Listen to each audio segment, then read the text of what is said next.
Weight. I believe the best way to go into a fight is clear-headed and shredded. We have an amazing show for you today. We have Dr. Lori Shemek.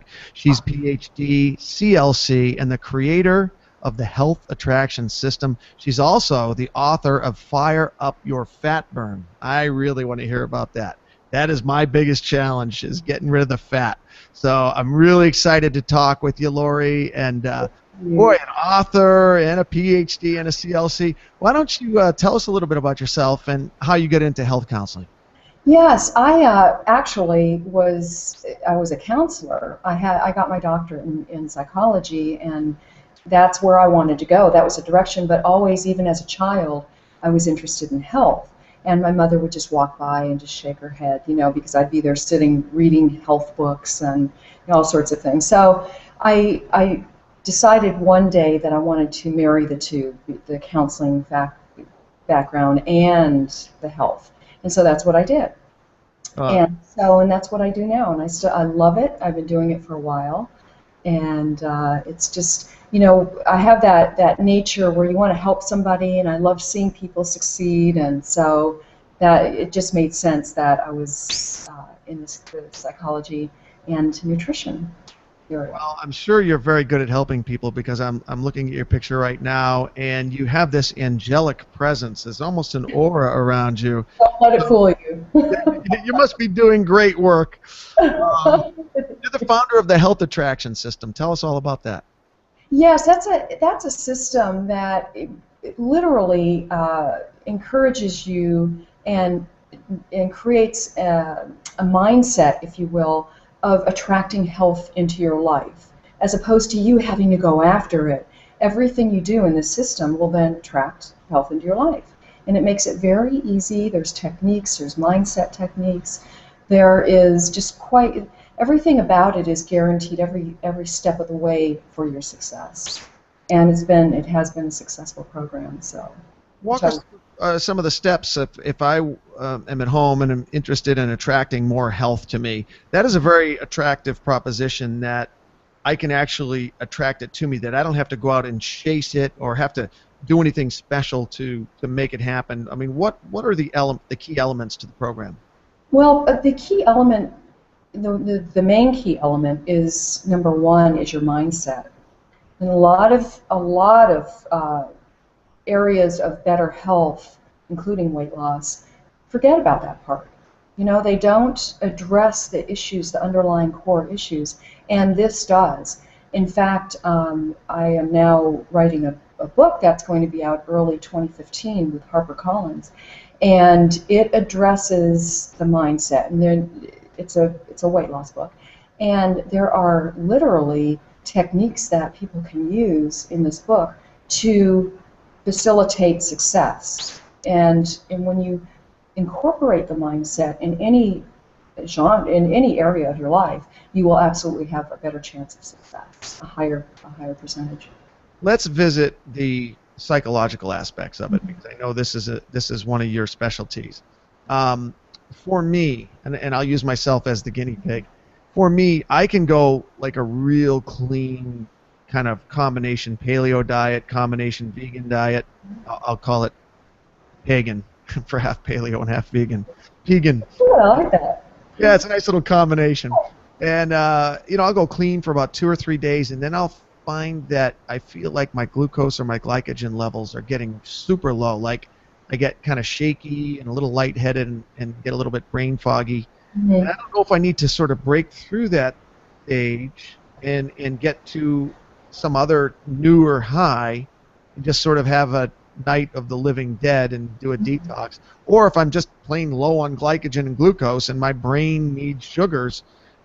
Is it a psychological thing I need to break through, or should I eat some stubborn starch and get the sugars back up? It isn't psychological. It is absolutely your body saying, I need fuel, is what's going on. And so there is a natural progression that you go through. If you would hang in there, you would be able to step over that barrier, if you will. And but really, it's better to add some carbohydrate to your diet, and you can get that in the form of non-starchy carbs, but you have to eat a lot. So we're used to, as a society, getting that energy in a condensed form in really dense nature. So, we chow down on snacks like pretzels, and we chow down on chips or even potatoes and things of that nature, where they are immediately utilized as sugar for the body, energy. And but this is part of the problem we have going on in terms of weight gain and poor health. Yeah, yeah. Did you have an issue yourself of why you decided to get into the health space? Yes, I don't have a health issue, but when I grew up with a mother who was basically unhealthy, she always had something wrong throughout my childhood. And most of the memories I have of my mother are of her being sick, really. And so she was pretty much an absent mother because of that. I had to take care of my two younger brothers and was the primary caretaker for the majority of my childhood years, growing up years. And the thing about my mother, she was very much like a lot of people in that she felt like this was her lot in life. And I knew intuitively, even as a child, that she could make different choices. So I remember I would walk into her room and she'd just be laying there in the dark in her bedroom, suffering. But yet she chose, and choice is the operative word here, to smoke heavily. She was very overweight. She was under enormous stress. She was a single mother of 3 children. And she was estranged essentially from the rest of her family. So she was isolated. And, you add all of the stresses in her life on top of all of it. So one day I walked into her room and there I saw she had bought a bottle of vitamins. And I went, she got it. She finally understands she's going to take care of her health. And so I was really excited because that was, like I told you, as a child, that was right up my alley, health. And so, but unfortunately, I would check every day and she never touched that bottle. And it sat there and it sat there. And then I just stopped looking and her health deteriorated and she died at the very young age of 36. So because of her, at her memorial, I decided that right then and there that I wanted to help others. And I wanted others to really, really benefit from knowing, and in particular, I wanted people to know that they had choice in life. And so I went into the psychology area, and then, like I said, I combined the health aspect of helping others. So my whole philosophy really is to let people know that they have choice. They absolutely, and I want them to value themselves first and foremost. And when you do that, when you value yourself, no matter who you are, no matter what you're going through, you can absolutely make changes for the better. And they don't have to be changes that are out and out, huge sweeps of changes. They can be small steps. So walk us through that. If I was one of your clients and I reached out to you, and I bet there's a lot of people who are listening who've had, earth-shattering event like that, like losing a parent, and they watch their health deteriorate, and they don't want to go down the same road, especially if they want to avoid genetic expression. We know there's a whole science around that now where you can actually do things to avoid the genetic expression, the cards that you've been dealt. If there was someone who was listening to that and wanted to reach out to you, what would be like the steps that you would take with them? Well, that's a really great question. And the science that you're referring to is called epigenetics. And it's literally the switching on or off of certain genes and how they absolutely express themselves. So simply by making certain choices, like my mother, she had maybe not had as much sugar in her life, she would have switched on the gene for optimal health, perhaps, and or the smoking, for example. So when somebody comes to me with a problem, for example, they are overweight, Well, I know for a fact that overweight is the direct result of low-level inflammation, inflamed fat cells. Okay, so in order to get our genes to express in a positive light, then we need to make changes that will do that. And one change, one huge change, especially for Americans, is to really stop and tamp down on that sugar intake. That sugar intake is huge.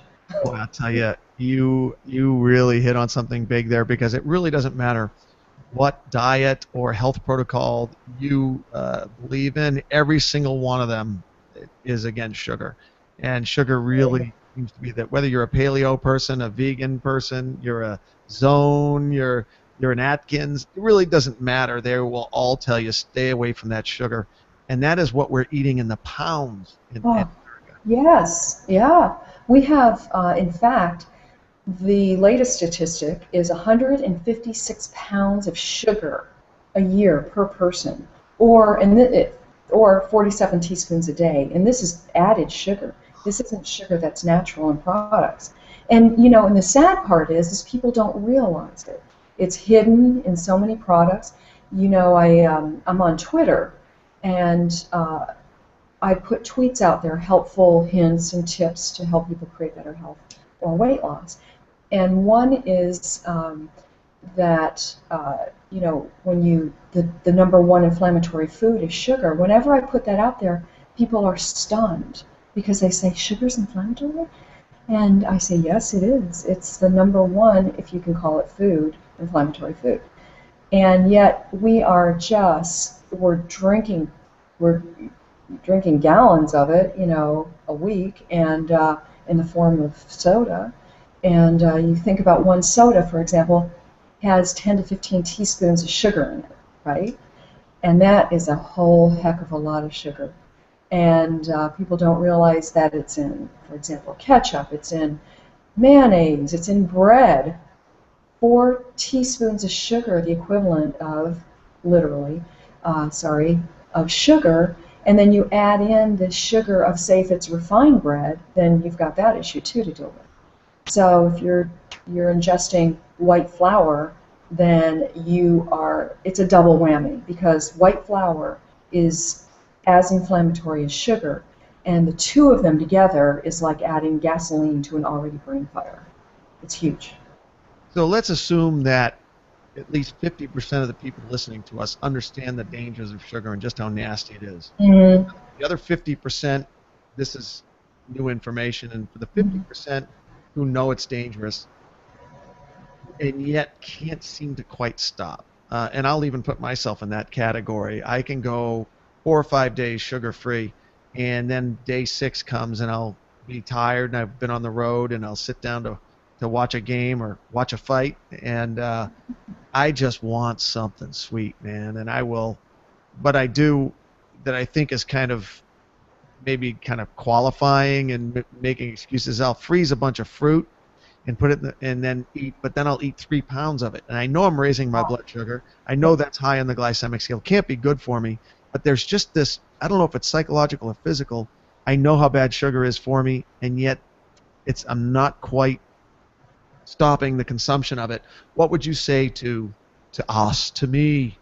Well, I would say, first of all, I was there too. So I know I've been addicted to sugar. When I was in school, I became addicted to sugar. And I said, I had to have something sweet every day. It wasn't like an overwhelming, oh my God, but it was, I had to have something sweet every day, some sort of candy or something.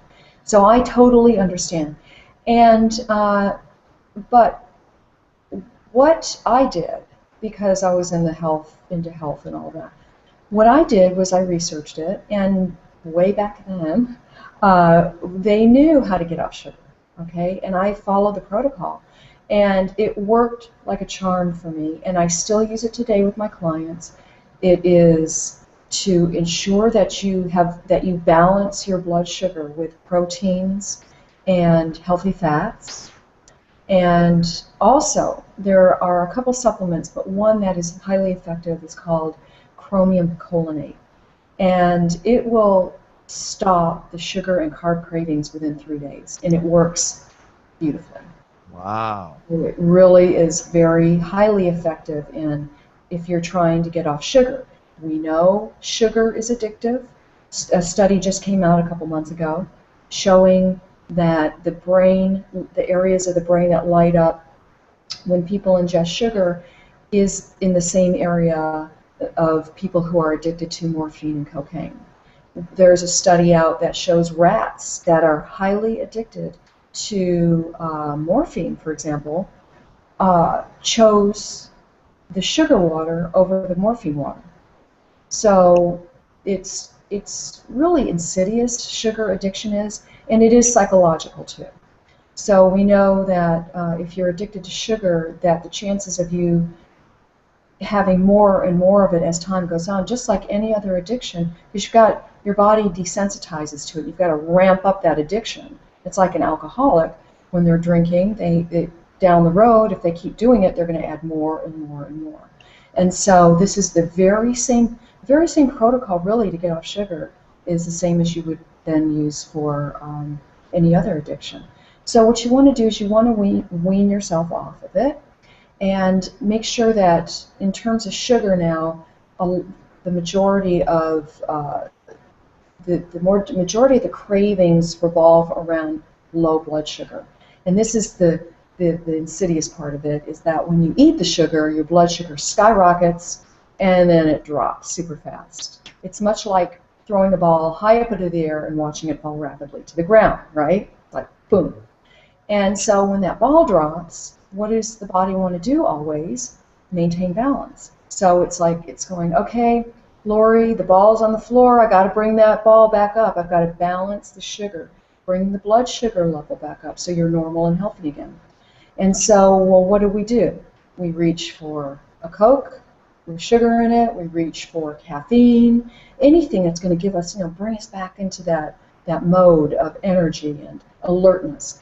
And so what healthy fat does, for like avocado and protein, especially the two of them together, it's like a powerful elixir. So the two of them together will knock a craving out in no time, really. It will, if you just give it time. And so I suggest people have a protein and healthy fat before they go to any event, for example, like a Christmas party, or they know they're going to be, face to face with all this yummy food. And so when your blood sugar is balanced, you can face the sugar cravings. They'll be there, but they won't be as strong. You'll be able to go, you know what? I can kick you to the curb. And so that's exactly what happens. You get to a point where once the sugar addiction you begin to wean yourself off the sugar, you will see how much easier, and it doesn't take long. You just have to be patient with yourself. Give yourself about a week. If you get on the chromium picolinate, you'll see what I'm talking about.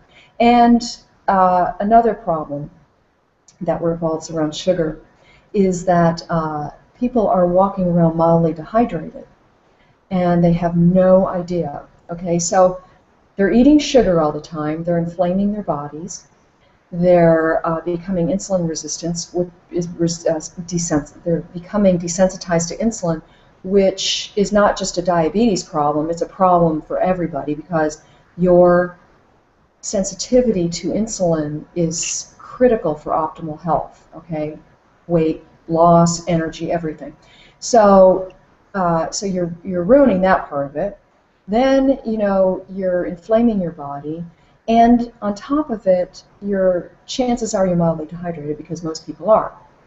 And when you're not drinking enough water, you're suffering from things like joint pain and headaches, and you're tired, and you don't know why. You're suffering from cravings. You're suffering from sugar cravings and hunger, and you're gaining weight, all because you're not drinking enough water. And so what I tell people to do is that if they're weaning themselves off sugar, to absolutely ramp up their water intake, because it goes hand in hand with optimal health, and it goes hand in hand with kicking sugar cravings and any other craving to the curb. because our brain, when we're mildly dehydrated, confuses thirst with water. And a good example is if have you ever stood in front of the refrigerator, you open it up and you go, I'm hungry, and you stand there and you look, but you go, I really don't know what I'm hungry for, but I know I want to eat something, I just don't know what it is. And you go to the cupboard and you look there, well, there's nothing really, okay, I'll just take this bag of chips. And that's a sign you may be mildly dehydrated and you don't know it. Most people don't realize it. So if you at that moment say, I'm going to try drinking some water, drink some water, wait 5 minutes, 99% of the people, their craving disappears. And so it's really another really easy tip for people to pay attention to, to follow through with. This is really, really good information. This is really good information. And it seems to me that the protocol, based on what you just said, is to have lots, and correct me if I'm wrong, but is to have lots of small meals throughout the day that are combinations of good proteins, like probably the omega-3s, the EPA, Right. and nice clean protein, and lots of fluids, lots of clean fluids, not fruit juice, because that's just another sugar, but clean. Excellent point. Right. Yes, that's a very good point. A lot of people don't want to hear that. They do not want to hear that, because I grew up hearing fruit juice is very healthy for us. Well, it's just really, we now know, one step up from a Coke, because it is super high in sugar in the way it metabolizes in the body. And it creates low-level inflammation. And that one step up from a Coke is really the phytonutrients, the minerals, the enzymes, the plant nutrients that really are very healthful. But what happens is the inflammation and the sugar, that it does not help in any regard in terms of the actual fruit juice. So don't drink the fruit juice. Stay away from the fruit juice, and you'll be fine, I promise. So what about people who travel, and there's a lot of us, and I find myself, I can get pretty clean when I'm at home, and I'm at home for a while. And then I hit the road, and it becomes more challenging because you're in restaurants and you're in hotels. Any advice for people who travel? Yes, it's nice to travel with an arsenal of food, okay? And I have been known to travel with cans of sardines or salmon or packets of tuna, almonds, walnuts, anything, packets of whey protein, anything that you can pack in or take a little cooler with you, or just take it with you, put it in your briefcase or your backpack. Because if you have it, it's just like I tell people, if you bring it home from the grocery store and it goes into your house, soon it's going to go into your mouth. Same thing, take it on the road. If you have it on hand, you plan and prepare for this, then you will be set in terms of that, eating on the road. But if you're at a restaurant, number one, don't be afraid to ask the waiter to cook whatever you want. This is so funny, because I was out to breakfast the other day, and I ordered 2 eggs and a spinach salad on the side with olive oil. I wanted to put the olive oil on it, right? So I got, and I had some bacon to go with my eggs. And the waitress said, okay, and she wrote down, she said, so a small spinach salad? And I said, yeah, that's fine, that's great. And she said, I'll bring you the extra the olive oil. I said, great. So I'm talking away, and she comes back, she goes, excuse me, I don't mean to interrupt, but she said, the chef said he wants to know, are you serious about the spinach salad? And and I said, I am. She said, because he said nobody's ever asked him just for plain spinach leaves. And I said, yeah, because he couldn't wrap his mind around the fact that I wanted just plain spinach with the olive oil, on the side. So anyway, she brought it to me the way I wanted, and you just have to just be friendly. Tell them this is what you want. They want to please you. The waiters and waitresses, they want a tip. The restaurant wants your business. And so the other thing I would say is to look at your plate as I always tell people look at half your plate as veggies, 1/4 of your plate as lean protein, and if you want the other 1/4 of your plate some sort of dense starchy carb, okay, nutrient dense starchy carb, such as say sweet potato or quinoa or something like that. Now, I like my clients to get the majority of their carb intake from non-starchy carbs, like salads and things of that sort. But a lot of people don't want to do that. So you can look at, so does that make sense? So you look at your plate, half of it, lots and lots of veggies, right? 1/4 is nutrient-dense starchy carbs, and 1/4 of it is a lean protein. You can look at it that way. Or you can look at it half the plate starchy of non-starchy carbs, the other half protein. It's just in how those two, either way, you're good to go. And so when you go to the restaurant, look at your plate that way. You look at, make sure you have a protein, about the size and thickness of the palm of your hand, 4 to 6 ounces. If you make sure you order lots of veggies. And if you want, you can also order beans. You can order just, most restaurants are cooking for the next meal. So if you're at breakfast, ask them, do you have beans? Do you have any type of quinoa? Do you have any type of brown rice? And chances are they will have something for you. So you can always just think ahead to the next meal. What do they have cooking? And look at what you're eating. If you're eating paleo, go that route. If you're not, you're eating a different type of diet, go that route. But you can always do it. Well, I mean, that is absolutely fascinating. That's great advice. And one of the things I really like about it is it gives me a visual so that when I'm in a restaurant, I don't really have to be a mad scientist to be able to follow this protocol. I look at the plate and half non-starchy carbs, 1/4 nice clean protein, and if you want, 1/4 stubborn carbs. Now, when you say non-starchy carbs, I assume you're talking about vegetables, right? Like all the vegetables you want, yes. The vegetables you want. And Yeah. And a healthy fat too. So that's you can get that. With your vegetables, you'll probably have the olive oil drizzled over or whatever. Even butter is good for you. Butter is very healthy.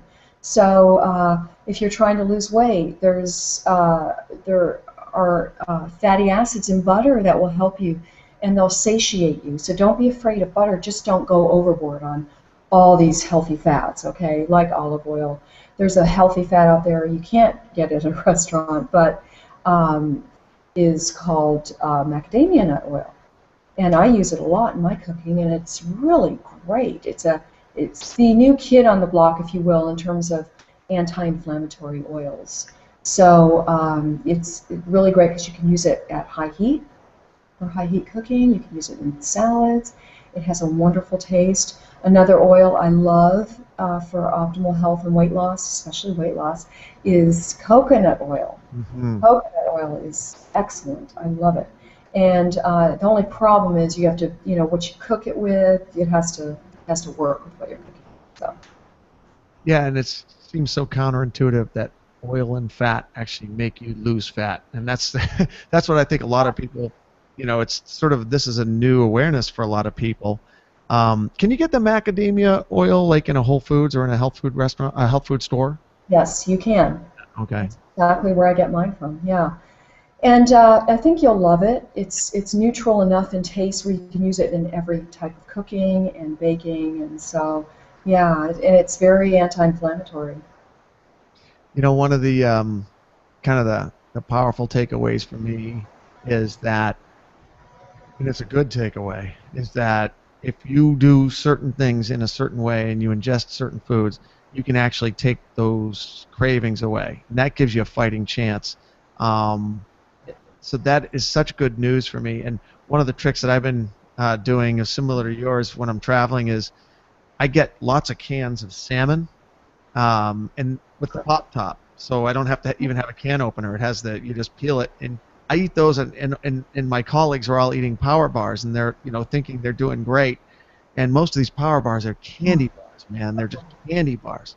They There's really do. one good group out there that I'm talking with right now who I like. They're very, very low sugar, but most of these power bars they're essentially candy bars.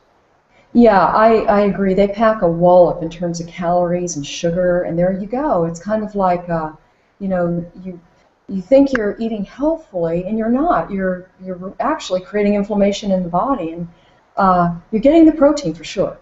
But yeah, there are protein bars. I like to steer people into the whole food, category. There are a lot of meat bars out there that are really good that I like. Did you say meat bars? Meat protein bars, yeah. What? Yeah, they're really good too. I mean, Really I've good. heard of the jerk bars, but I didn't know they were kind of like meat power bars out there now. They are, right. Like So grass-fed meat, grass-fed? grass-fed, there's bison, buffalo, Oh. and there is actual beef, and there's actually turkey too. So as far as I remember, those are the ones I remember. Are they pretty low in sodium and They're low in sodium, and they are about 150 calories, I think, and about 25 grams of protein. And they have a couple dried cranberries in it for some carb action. So they're pretty good. Yeah, they're pretty good. Now I don't know if somebody's going to want to eat them, all the time, but for a change. yeah. All right, we're getting close to time here, but I wanted to sort of bump it up one notch on the whole nutritional protocol. We've been talking about sugar cravings up till now, and wonderful topic. One last one, because you actually wrote an article on this, so I'm excited to hear your feedback on it. A lot of people think it's just about losing weight and counting calories and just lose weight, lose weight, lose weight. When in reality, at least as I understand it, it's not necessarily about losing weight. It's about losing fat, increasing your lean body mass to fat ratio. And you've written an article on how you can actually metabolize fat more effectively. Can you go into that a little bit? I would love to hear about that. Right. What I think you're referring to is the types of foods we put into our body metabolize a whole lot differently. So, for example, eating a 100-calorie candy bar metabolizes a whole lot different than it does 100 calories of broccoli, right? So they're both 100 calories. Right, and they're both 100 calories, which is crazy. So And that calorie counting is it safe to say calorie counting is just not very effective at this point? it's history, and it's a myth. It truly is a myth. So you look at people who add a lot of vegetables to their diet, and they add a lot less grains, for example, and any type of carbohydrate. You can have carbohydrates. I'm not saying you don't have to have carbohydrates in your diet. Just we Americans especially tend to have excess carbohydrates in our diet. I mean, unbelievably excess carbohydrates, where it's causing serious issues with our health. So the reason those carbohydrates are metabolized differently is because there's so much insulin that's being triggered, and that insulin is trying to store the sugar that's being created in the body, and we get a lack of sensitivity. Like I mentioned, the cells are like, I can't handle any more sugar, and so the sugar continues to circulate throughout the body, the insulin continues to circulate throughout the body, and this is simply a 100-calorie candy bar that you eat over and over again. Where if you do broccoli, the broccoli is metabolized, a minimal amount of sugar in the body, and you get the phytonutrients, and you get the fiber, and you're good to go. So it's really a marked difference. Dr. Shemek, I have to tell you, I have about 30 pages of notes here I wanted to get to with you, and you're so engaging, and there's so much here, and it's so interesting. I got through 1.5 pages out of 30 pages of notes. So I know I have to have you back. I would love it. It would be an honor. It would be. Thank you. Tell us how people can get in touch with you if they want to reach out to you and see some of your work. If they want to pick up author of Fire Up Your Fat Burn, where can people get in touch with you? They can find me at my website at Dr. Lori Shemek, Shemek, drloryshemek.com, or they can find my book, Fire Up Your Fat Burn, on Amazon. It's in Kindle and hardback. What a true pleasure, Dr. Shemek, PhD, creator of the Health Attraction System and author of Fire Up Your Fat Burn. Thank you so much for being with us. Thank you very much. I'm Jay Adams. This has been Fighting Weight. Thanks for joining us. We will see you next time. And remember, stay in shape. It's really worth it. You can do it. You really can. And you can be clear-headed and shredded.